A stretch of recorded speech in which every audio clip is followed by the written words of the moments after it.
Definition and properties of logarithms. In this math tutorial, you will learn 1. What is a logarithm? How are they related to exponentials? 2. What are the components of a logarithm?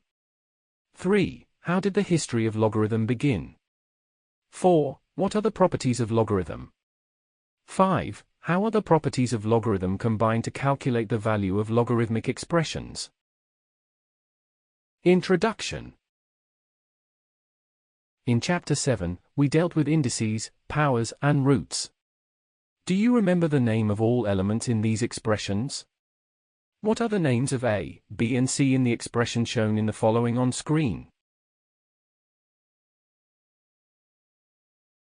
Do you know how to express B in the shown expression in terms of A and C? Obviously, this is a challenging task given the topics covered so far in this course. Therefore, it is important to find new ways to approach this issue. This is what we are going to do in this tutorial. That is all for introduction to definition and properties of logarithms. To start this tutorial, please watch the first lesson 13.1.1, the definition of logarithm.